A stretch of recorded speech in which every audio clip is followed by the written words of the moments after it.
देखिए, आप लोग महसूस कर रहे होंगे कि जाने पर लोगों से बात कर रहे होंगे। फील्ड का आप लोगों के पास रिपोर्ट है और हम लोग जो अपने कैंपेन को भी चला रहे हैं, इतना उत्साह और इतना लोगों में जागरूकता बिहार में है चुनावों को लेकर के, लीडर्स को लेकर के, पार्टियों को लेकर के और अपने सरकार में किसको लाना है उसको लेकर के उनकी गंभीरता बहुत ही उत्साहवर्धक है। आप लोग देख रहे होंगे कि जिस प्रकार से राहुल जी ने वोटर अधिकार यात्रा किया, उसके बाद से तो मुझे लगता है कि एक अलग सा उत्साह युवाओं में खास करके और महिलाओं में है कि जब महागठबंधन की सरकार होगी तो लोगों को बहुत उम्मीद है कि तेजस्वी यादव ने जैसे अपने छोटे से कार्यकाल में 5 लाख नौकरियां दी थी, उसी प्रकार से जब यहाँ पर वो मुख्यमंत्री बनेंगे तो जो नौकरियों की समस्या है उसका निदान होगा। आज कोई भी जाति समाज का व्यक्ति हो, लेकिन उसको यही भरोसा है कि आदरणीय राहुल गांधी जी उन लोगों की तरफ देख रहे हैं और उनके छोटे बड़े हर परेशानी को लेकर अगर कोई इस देश में ताकत से आवाज उठा रहा है, सदन से लेकर सड़क तक, तो राहुल गांधी जी हैं। तो इस बार यहाँ की जनता महागठबंधन पे भरोसा करके उनको आशीर्वाद दे करके सत्ता में बिठाएगी और हम लोग सरकार यहाँ पे बनाएंगे। कांग्रेस पार्टी के लिए बिहार क्यों जरूरी है? मेरा सवाल इसलिए भी है क्योंकि हमने देखा कि CWC की बैठक हुई, वोटर अधिकार यात्रा के दौरान सारे लीडर्स मौजूद हुए और ताबड़तोड़ रैलियां हो रही है, चाहे राहुल जी हो, प्रियंका जी हो, खड़गे साहब अस्वस्थ होने के बावजूद समय दे रहे हैं, आप जैसे तमाम लोग जो बड़े लीडर्स हैं अगल बगल के राज्य के, क्यों इतना जरूरी है बिहार को? देखिए, बिहार को जीतना तो महत्वपूर्ण है ही, लेकिन अगर इस देश में लोकतंत्र को बचाना है तो उसके लिए चुनाव बहुत ही महत्वपूर्ण है। आप लोगों ने देखा किस तरीके से चुनाव के तुरंत पहले 65 लाख लोगों को वोटर लिस्ट से हटा दिया गया। ये बहुत भयावह स्थिति है। आज हम लोग गर्व करते थे कि हमारे देश का लोकतंत्र सबसे बड़ा है, सबसे मजबूत है, लेकिन राज्यों के चुनाव से यह साबित हुआ है, फैक्ट्स एंड फिगर्स के साथ हमारे नेता आदरणीय राहुल गांधी जी ने इन बातों को रखा कि किस तरीके से वोटों की चोरी हो रही है। तो कहीं वोटों को बढ़ा के, कहीं वोटों को काट के किस तरीके से सत्ता में रहें और लोगों का शोषण करें और इस देश को पूंजीपतियों के हाथ में डाल दिया जाए, इसकी तैयारी जो है एनडीए ने की है। उनके मंशा को हम लोग सफल होने नहीं देंगे।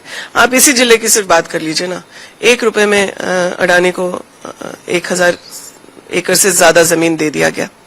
उसको इस जमीन को अक्वायर UPA 2 के समय किया गया था ताकि राज्य सरकार जो है यहाँ पर प्लांट लगा सके, पावर प्लांट लगाए और आज वहां लाखों पेड़ हैं, आम का पूरा बगीचा है। हमारे बगल के जिले की बात है और आप 1 रुपए में जमीन दे रहे हैं। आज यहाँ पर इतने भूमिहीन लोग हैं। आप बिहार की अगर बात कर लीजिए, अगर उनको 3-3 डिसमल भी जमीन दिया जाता तो आज सभी लोगों का स्थायी निराकरण हो गया होता। तो इन चीजों को किस तरीके से पूरे देश को पूंजीपतियों के हाथ में डालने की बात है, वही तैयारी आज बिहार में भी है। इन मंशा को हम लोग सफल नहीं होने देंगे। मैम, क्या लगता है कि बीजेपी नीतीश कुमार जी को चुनाव के बाद CM बनाएगी? बहुत तरह की चर्चाएं उठ रही हैं। कल खड़गे साहब ने भी कहा कि शायद नहीं बनाएंगे उनको। देखिए, अब लोगों का कैरेक्टर तो बदल नहीं सकता ना। आप लोगों के पास एक के बाद एक उदाहरण है। आज शिंदे जी की क्या हालत करके रखी है इन्होंने महाराष्ट्र में।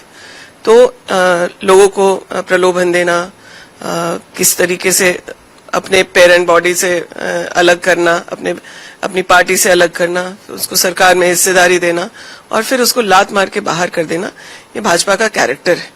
तो वही तैयारी आप जानते हैं। एक कब प्रधानमंत्री जी ने बुलंद आवाज में कहा कि हमारे बिहार का अगला मुख्यमंत्री कौन है। तो ये चुप्पी जो है वो सवाल तो उठाती है और मुझे लगता है कि इस बात को नीतीश कुमार जी भी समझ गए हैं, जेडीयू के लोग भी समझ गए हैं और उसका भी रिजल्ट आपको चुनाव के जो निर्णय आएगा, जो फैसला आएगा, जो रिजल्ट आएगा, जो परिणाम आएंगे उसमें दिखेगा। गंगा के उस तरफ चले जाए, कोसी, महानंदा, वहां पे 2 लोग की कैंपेनिंग चल रही है। प्रशांत किशोर भी है, काफी घूम रहे हैं, ओवैसी साहब भी वहीं पे कैंप कर रहे हैं। लगता है कि उस बेल्ट में या जी हाँ भी ये लोग कैंपेन कर रहे हैं? ये सभी को सभी पार्टियों को अपना प्रचार प्रसार करने का अधिकार है, लेकिन आप देख रहे होंगे कि यहाँ बिल्कुल 1-to-1 फाइट है और लड़ाई एनडीए और इंडिया गठबंधन की है और इसमें इंडिया गठबंधन विजयी होकर आएगा। मैम, एज अ फीमेल आप मिनिस्टर भी हैं, बिहार में बड़ी सीटों पे निर्णायक भूमिका है महिलाओं की। मैम, तो क्या लगता है कि दोनों साइड से महिलाओं के लिए काफी कुछ कहा जा रहा है, तो आपको क्या लगता है? देखिए, हम लोगों ने किया है तब कह रहे हैं, और कोई कह करके अपने 20 साल के न किए हुए काम को छुपाने की कोशिश कर रहे हैं। आज ऐसी क्या मजबूरी है कि आप 10,000 रुपए की घोषणा एनडीए की सरकार को करनी पड़ी? ये जेंडर बजटिंग आपने पहले से क्यों नहीं किया? आप 20 साल से सत्ता में हैं। आप महिलाओं के लिए अगर कुछ करना चाहते थे तो आपके 20 साल में बहुत लंबा कार्यकाल होता है। जो लाइवलीहुड मिशन से यहाँ आजीविका में काम की बात होती है, तो दीदी सिर्फ जो है छोटे छोटे कामों के लिए इन लोगों ने उस तक सीमित रखा है। बड़ी निर्णायक भूमिकाओं में महिलाओं को लाने का प्रयास इस राज्य में नहीं हुआ है। आप जिस तरह की सरकार है उसमें भी आप देखिए। और आज जब बगल के राज्य में या जब विपक्ष ने बात शुरू कर दी कि आपको पेंशन की राशि हम इतनी करेंगे, 20 साल से 400 रुपए बुजुर्गों को पेंशन दिया जा रहा था, उसको बढ़ाने में आपकी कहाँ क्या मजबूरी थी? आज आप 10,000 रुपए एक महिलाओं के खाते में डाले, वो भी काइंड ऑफ लोन था आपको, वो भी आपको ऐसा पैसा नहीं था जिसे आप बिना सर पे किसी प्रेशर के वो महिलाएं खर्च कर सके। बीच कैंपेन के बीच उन्होंने घोषणा की है कि ये सीड मनी नहीं, आप इसको कर। तो कई गलतियां हुई और सिर्फ महिलाओं के खाते में पैसे डालने की बात को आप छोड़ दीजिए। हर जिले में महिला कॉलेज नहीं है, कई जिलों में डिग्री कॉलेज भी किसी तरीके से चल रही है, अब इनके घोषणा पत्र में। तो महिलाएं सेंटर स्टेज पे वोटर तो रही। मुझे लगता है नीतीश कुमार जी को आंख पे पट्टी बांध करके महिलाओं ने वोट दिया, लेकिन 20 साल में क्या हुआ? 20 साल में महिलाओं को कितनी आपने राजनीतिक भागीदारी दे दी, कितना बजट में उन्हें स्थान दिया? यह सब जनता के बीच है और खास करके महिलाओं के बीच। महिलाओं को वोट बैंक की तरह इस राज्य में इस्तेमाल किया गया है और उनके तरफ ध्यान कम दिया गया है। बाकी 2 सवाल मैम, लगता नहीं है कि 1 दर्जन से के आसपास सीटें हैं, उस पे नहीं लड़ना चाहिए था? एक दूसरे के खिलाफ गलत मैसेजिंग चला गया जाएगा लोगों के बीच में। देखिए, आलाकमान ने जो तय किया है उस पर हम लोगों की टिप्पणी की कोई बात नहीं है, लेकिन हम लोग गठबंधन में भी है और अब हर पार्टी का अपना अपना अस्तित्व भी है।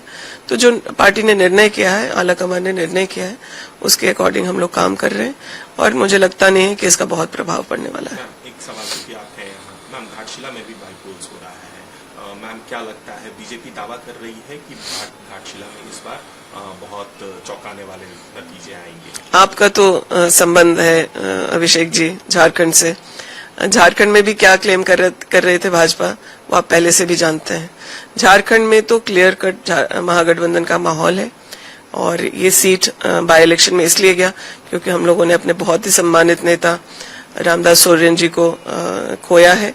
आज वहां से उनके पुत्र लड़ रहे हैं और रामदास जी का कार्यकाल बहुत ही अच्छा रहा है। सरकार की बात तो अलग आप छोड़ दें, घाटशिला में या उन आसपास के इलाकों के बहुत ही प्रभावी नेता वो रहे, झारखंड आंदोलन से जुड़े हुए रहे।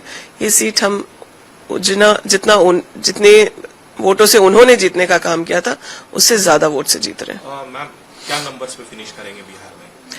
हम लोग बहुत क्लियर कट मैंडेट लेकर के बिहार में सरकार बना रहे हैं।